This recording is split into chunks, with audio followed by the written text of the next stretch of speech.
Hi guys, నా పేరు రాహుల్. మీరు ఇస్తున్నారు Rahul sports channel. So guys, IPL ఫైనల్కి అయితే రంగం అయితే సిద్ధమైతే అయిపోయిందని చెప్పుకోవచ్చు friends. So Gujarat Titans versus Royal Challengers Bengaluru మధ్యలో అయితే జరగబోతుందని చెప్పుకోవచ్చు ఫ్రెండ్స్. సో క్వాలిఫైయర్ 1 రిపీట్ అని చెప్పుకోవచ్చు ఫ్రెండ్స్. ఇక్కడ చూసుకున్నట్లయితే మనము సో క్వాలిఫైర్ 1 అయితే గెలిచి అయితే వస్తున్నారని చెప్పుకోవచ్చు ఫ్రెండ్స్. ఆర్సీబీ వేరేస్ క్వాలిఫైర్ 2 అయితే గెలిచి అయితే వస్తున్నారని చెప్పుకోవచ్చు ఫ్రెండ్స్. జీటీ అయితే ఇక్కడ సో ఒక ఇంట్రెస్టింగ్ ఫైనల్ అయితే చూసే అవకాశం అయితే ఉందని చెప్పుకోవచ్చు ఫ్రెండ్స్. డెఫినెట్లీ మనము ఇక్కడ చూసుకున్నట్లయితే ఒకసారి ఇలా ఈ రెండు టీమ్స్ మధ్య హెడ్ టు హెడ్ రికార్డ్ చూసుకున్నట్లయితే ఫ్రెండ్స్, ఆర్సీబీకి స్లైటెస్ట్ ఆఫ్ ఎడ్జెస్ ఉందని చెప్పుకోవచ్చు ఫ్రెండ్స్. ఆడిన 9 మ్యాచెస్లో 5 మ్యాచెస్ అయితే గెలిచారు, వేరేస్ జీటీ అయితే 4 మ్యాచెస్ అయితే గెలవగలిగారని చెప్పుకోవచ్చు ఫ్రెండ్స్. మరియు మ్యాచ్ చూసుకున్నట్లయితే నరేంద్ర మోదీ స్టేడియంలో అయితే జరగబోతుంది ఫ్రెండ్స్, అహ్మదాబాద్లోని. సో ఇక్కడ నార్మల్గా మనం పిచ్ రిపోర్ట్ చూసుకున్నట్లయితే ఒక మంచి బ్యాలెన్స్డ్ వికెట్ అయితే ఉంటుంది చెప్పుకోవచ్చు ఫ్రెండ్స్. సో మంచిగా అయితే స్వింగ్ అయితే దొరుకుతుంది ఫాస్ట్ బౌలర్స్కి, మరియు బ్యాటింగ్ కూడా మంచిగా అయితే ఉంటుంది అని చెప్పొచ్చు ఫ్రెండ్స్. మంచి బౌన్స్ కూడా లభిస్తుంది కాబట్టి సో ఇక్కడ టాస్ గెలిచి చేజింగ్ చేసినా ఓకే, ఫస్ట్ బ్యాటింగ్ చేసినా ఓకే అని చెప్పుకోవచ్చు ఫ్రెండ్స్. యాక్చువల్లీ ఫస్ట్ బ్యాటింగ్ చేయడమే కొంచెం ఎక్కువ ప్రిఫరబుల్ అని చెప్పుకోవచ్చు ఫ్రెండ్స్, ఎందుకంటే ఒక హై ప్రెషర్ గేమ్ కాబట్టి, ఇది ఫైనల్స్ కాబట్టి. సో ఫస్ట్ బ్యాటింగ్ చేసి ఒక 200+ కొట్టగలిగితే మాత్రం డెఫినెట్లీ డ్రైవర్ సీట్లు అయితే ఉంటారని చెప్పుకోవచ్చు ఫ్రెండ్స్. అక్కడ టీం మాత్రం చూసుకున్నట్లయితే సో టాస్ గెలిచి ముందుగా బ్యాటింగ్ పిక్ చేసుకోవడమే బెటర్ చాయిస్ అని అయితే చెప్తా ఫ్రెండ్స్. ఇంకా టీమ్స్ గురించి మాట్లాడుకున్నట్లయితే సో గుజరాత్ టైటన్స్ అయితే ఒక మంచి కాంప్రహెన్సివ్ విక్టరీ అయితే కొట్టయితే వస్తున్నారని చెప్పుకోవచ్చు ఫ్రెండ్స్. క్వాలిఫైర్ 2లో రాజస్థాన్ రాయల్స్ మీద సో మంచి కంబ్యాక్ అయితే అయ్యారని చెప్పుకోవచ్చు ఫ్రెండ్స్. సో మెయిన్గా వాళ్ళ కెప్టెన్ శుభ్మన్ గిల్ ఫ్రెండ్స్ ఒక ఎక్సలెంట్ 100 అయితే కొట్టాడని చెప్పుకోవచ్చు ఫ్రెండ్స్. సో ఓపెనర్ సాయి సుదర్శన్తో కలిసి సో సూపర్గా అయితే ఫామ్ అందుకోవడం చాలా ఇంపార్టెంట్ అని చెప్పుకోవచ్చు friends, just before the finals.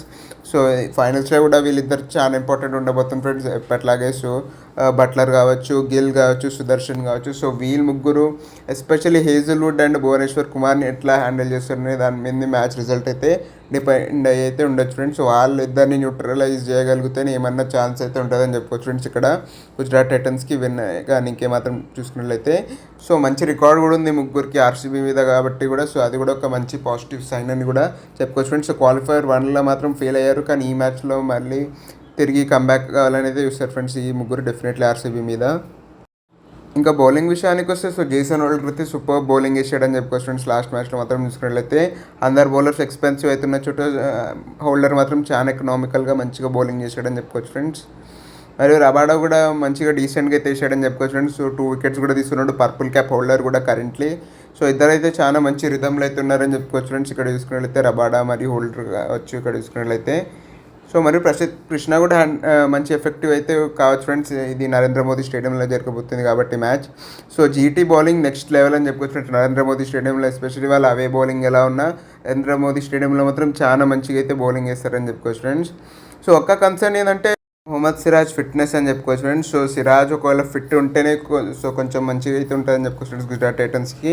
లేకుంటే రీప్లేస్మెంట్ ఎవరిని తీసుకొస్తారు చాలా ఇంట్రెస్టింగ్ అయితే ఉంటుందని చెప్పుకోవచ్చు ఫ్రెండ్స్. ఒకవేళ సిరాజ్ ఫిట్ లేకుంటే ఫైనల్కి మాత్రం ఇక్కడ చూసుకున్నట్లయితే సో గుజరాత్ అయితే మంచిగా కాన్ఫిడెంట్గా అయితే ఫీల్ అవుతుంటారు ఫ్రెండ్స్. సో వాళ్ళ హోమ్ గ్రౌండ్లోనే మ్యాచ్ జరుగుతుంది కాబట్టి సో వాళ్ళ బౌలింగే వాళ్ళ బిగ్గెస్ట్ స్ట్రెంత్ అని చెప్పుకోవచ్చు ఫ్రెండ్స్. వాళ్ళ హోమ్ గేమ్స్లో మాత్రం చూసుకున్నట్లయితే సూపర్ రికార్డ్ కూడా ఉంది కాబట్టి ఈ సీజన్ సో చాలా కాన్ఫిడెంట్గా అయితే ఫీల్ అవుతారని చెప్పుకోవచ్చు ఫ్రెండ్స్ డెఫినెట్లీ. మరియు చేంజెస్ విషయానికి వస్తే ఏమాత్రం చేంజెస్ ఉండకపోవచ్చు ఫ్రెండ్స్, అన్లెస్ సిరాజ్ ఒకవేళ ఫిట్నెస్ సాధించకపోతే. సో చూడాలి ఫ్రెండ్స్ ఎవరైనా తీసుకొస్తారు, మేబీ అర్షద్ ఖాన్ని తీసుకురావచ్చు అని చెప్పుకోవచ్చు ఫ్రెండ్స్. ఇక్కడ సిరాజ్కి రీప్లేస్మెంట్గా ఒకవేళ సిరాజ్ ఫిట్గా లేకుంటే ఫైనల్కి, అదర్వైజ్ నో చేంజెస్ అని చెప్పుకోవచ్చు ఫ్రెండ్స్ గుజరాత్ ప్లేయింగ్ లోన్లో వేసుకున్నట్లయితే. ఇంకా ఆర్సీబీ విషయానికి వస్తే సో వాళ్ళు క్వాలిఫైర్ 1లో ఒక బ్రిలియంట్ విక్టరీ కొట్టయితే వచ్చారని చెప్పుకోవచ్చు ఫ్రెండ్స్ గుజరాత్ టైటన్స్ మీద. 92 రన్స్ తేడాతో అయితే గెలిచి అయితే వస్తున్నారు కాబట్టి చాలా హై ఆన్ కాన్ఫిడెన్స్ ఉంటారని చెప్పుకోవచ్చు ఫ్రెండ్స్. ఎస్పెషల్లీ వాళ్ళ క్యాప్టెన్ రజత్ పాటిదార్ ఏమైనా ఆడాడని చెప్పుకోవచ్చు ఫ్రెండ్స్ క్వాలిఫైర్ 1లో. సో జీటీ బౌలింగ్ను ఒక ఆట ఆడుకుంటానికి కూడా చెప్పుకోవచ్చు ఫ్రెండ్స్. మనం ఒక ఎక్సలెంట్ నాక్ అయితే కొట్టాడు అండర్ ప్రెషర్ కూడా, అది కూడా. సో ఈ మ్యాచ్లో కూడా అదే రిపీట్ చేయాలని చూస్తారు ఫ్రెండ్స్ డెఫినెట్లీ రజత్ చూసుకున్నట్లయితే.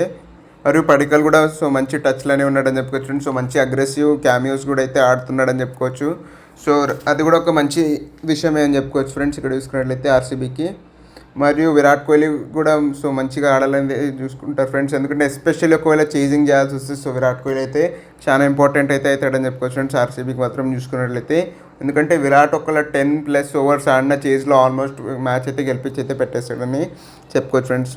చేజింగ్ వస్తే మాత్రం డెఫినెట్లీ చాలా ఇంపార్టెంట్ అయితే అవుతాడని చెప్పుకోవచ్చు ఫ్రెండ్స్ విరాట్ కోహ్లీ. మరియు వెంకటేష్ అయ్యర్ కూడా మంచి ఫామ్లో అయితే ఉన్నాడని చెప్పుకోవచ్చు ఫ్రెండ్స్. సో పవర్ ప్లేలో మంచి అగ్రెసివ్ స్టార్ట్స్ అయితే ఇస్తున్నాడు. సో ఈ మ్యాచ్లో కూడా అదే చేయాలని చూస్తారు ఫ్రెండ్స్. ఒకవేళ మంచి స్టార్ట్ వస్తే కనుక సో ఆర్సీబీని ఆపడం చాలా కష్టమైతే చెప్పుకోవచ్చు ఫ్రెండ్స్. మరియు టిమ్ డేవిడ్ కూడా ఫ్రెండ్స్ సో లాస్ట్ కొన్ని మ్యాచెస్కి పెద్దగా బ్యాటింగ్ చేసే అవకాశం రాకపోయినా సో డేవిడ్ కూడా సో మంచిగా అయితే టచ్లో అయితే ఉన్నాడని చెప్పుకోవచ్చు ఫ్రెండ్స్ ఇక్కడ చూసుకున్నట్లయితే. మరియు కృణాల్ కూడా ఫ్రెండ్స్. సో కృణాల్ది ఆల్రౌండ్ స్కిల్స్ చాలా అవసరం అని చెప్పుకోవచ్చు ఫ్రెండ్స్ ఈ మ్యాచ్లో మాత్రం చూసుకున్నట్లయితే ఆర్సీబీకి. సో ఒకవేళ తొందర వికెట్స్ పడితే సో కొంచెం హైయర్ ఆఫ్ ది ఆర్డర్ వచ్చి కూడా మంచిగా అయితే ఆడగలుగుతాడని చెప్పుకోవచ్చు ఫ్రెండ్స్. ఇంకా బౌలింగ్ విషయానికి వస్తే ఆబ్వియస్లీ భువనేశ్వర్ కుమార్ చాలా ఇంపార్టెంట్ అయితే కాబోతున్నాడు ఫ్రెండ్స్, కీలకం అయితే కాబోతున్నాడు. పవర్ ప్లేలో ఒకవేళ సుదర్శన్ మరియు గిల్ని అవుట్ చేయగలిగితే మాత్రం సూపర్గా అయితే ఉంటుందని చెప్పుకోవచ్చు ఫ్రెండ్స్. సేమ్ ఫర్ హేజల్వుడ్ అని చెప్పుకోవచ్చు ఫ్రెండ్స్. సో వీళ్ళిద్దరు ఎలా బౌలింగ్ చేస్తారనే దాన్ని బట్టి ఆర్సీబీకి గెలిచే అవకాశం ఇది ఉంటుందని చెప్పుకోవచ్చు ఫ్రెండ్స్. డిపెండ్ అయితే ఉంటుందని చెప్పుకోవచ్చు వీళ్ళిద్దరు పవర్ ప్లేలో ఎలా వేస్తారని దాన్ని బట్టే. మరియు వీళ్ళిద్దరికి తోడు సో డఫీ కూడా మంచి సపోర్ట్ అయితే ఇవ్వగలుగుతారు ఫ్రెండ్స్. సో లాస్ట్ మ్యాచ్లో యాక్చువల్లీ మంచిగా అయితే పర్ఫామ్ చేశాడు డఫీ. సో ఈ మ్యాచ్లో కూడా అలానే పర్ఫామ్ చేస్తాడో లేదో అనేది చూడాలి ఫ్రెండ్స్. చాలా ఇంట్రెస్టింగ్ అయితే ఉండబోతుంది. మంచి స్వింగ్ కూడా లభిస్తుంది కాబట్టి ఇక్కడ. మరియు కృణాల్ని కూడా మర్చిపోలేం ఫ్రెండ్స్. బౌలింగ్లో వేసుకున్నట్లయితే లాస్ట్ ఇయర్ ఫైనల్స్లో సో సూపర్గా బౌలింగ్ అయితే వేసాడు. సో ఆర్సీబీ గెలవడంలో కీలక పాత్ర పోషించడం చెప్పుకోవచ్చు ఫ్రెండ్స్ లాస్ట్ ఇయర్ ఫైనల్స్లో. సో కృణాల్ని కూడా అండర్ ఎస్టిమేట్ చేయలేం ఫ్రెండ్స్ ఇక్కడ బౌలింగ్లో. ఇంకా ఆర్సీబీ కూడా మంచి అయితే ఫీల్ అవుతూ ఉంటుంది ఫ్రెండ్స్, ఎందుకంటే క్వాలిఫైర్ 1లో ఒక పెద్ద మార్జిన్తో గెలిచి అయితే వస్తున్నారు కాబట్టి జీటీ మీద. సో సేమ్ అపోనెంట్ కాబట్టి, కానీ కొంచెం వేరీ అయితే ఉంటారని చెప్పుకోవచ్చు ఫ్రెండ్స్ డెఫినెట్లీ. ఎందుకంటే హోమ్ గ్రౌండ్లో గుజరాత్ టైటన్స్ ఒక డిఫరెంట్ బీస్ట్ అని చెప్పుకోవచ్చు ఫ్రెండ్స్. ఆల్మోస్ట్ ఒక కంప్లీట్లీ డిఫరెంట్ టీమ్ అని చెప్పుకోవచ్చు. సో అదైతే చాలా జాగ్రత్తగా అయితే ఉంటారని చెప్పుకోవచ్చు ఫ్రెండ్స్. సో అదైతే వాళ్ళ మైండ్లో అయితే పెట్టుకుంటారని చెప్పుకోవచ్చు ఫ్రెండ్స్ డెఫినెట్లీ. మరియు ప్లేయింగ్ లైన్ విషయానికి వస్తే ఏమాత్రం చేంజెస్ ఉండకపోవచ్చు friends, unless last minute injury concerns ఏమైనా వస్తే తప్ప సేమ్ ప్లేయింగ్ లైన్తో ఆడే అవకాశం అయితే ఉందని చెప్పుకోవచ్చు ఫ్రెండ్స్ ఆర్సీబీకి మాత్రమే. మనం ఇక్కడ చూసుకున్నట్లయితే ఇక్కడ ఇంకా ప్రిడిక్షన్ విషయానికి వస్తే సో గుజరాత్ టైటన్స్కి అయితే డెఫినెట్లీ కొంచెం ఎడ్జ్ అయితే ఉంటుందని చెప్పుకోవచ్చు ఫ్రెండ్స్ ఈ మ్యాచ్లో. సో హోమ్ గ్రౌండ్లో ఆడుతున్నారు, ఎంత లీతలో వాళ్ళు హోమ్ గ్రౌండ్లో మన అందరికీ తెలిసిందే, ఎస్పెషల్లీ వాళ్ళ బౌలర్స్ అని చెప్పుకోవచ్చు ఫ్రెండ్స్. సో కానీ ఆర్సీబీ కూడా ఫేవరెట్స్ అని చెప్పుకోవచ్చు ఫ్రెండ్స్. సో వాళ్ళు కూడా ఇదైతే చేయలేము, ఎందుకంటే డిఫెండింగ్ ఛాంపియన్స్ కాబట్టి ఇక్కడనే గెలిచారు లాస్ట్ ఇయర్ ఫైనల్స్ కూడా కాబట్టి. సో కొంచెం ట్రికీ అని చెప్తా ఫ్రెండ్స్, కానీ గుజరాత్కి అయితే నేనైతే కొంచెం అయితే ఎడ్జ్ అయితే ఇస్తున్నా అని చెప్పుకోవచ్చు ఫ్రెండ్స్. మీరే టీం గెలుస్తారనుకుంటున్నారో కింద కామెంట్స్లో తెలియజేయండి. మీకు కనుక వీడియో నచ్చినట్లయితే లైక్ చేయండి, షేర్ చేయండి, మన ఛానల్కి సబ్స్క్రైబ్ చేసుకోండి ఇలాంటి వీడియోస్ కోసం. And thanks for watching.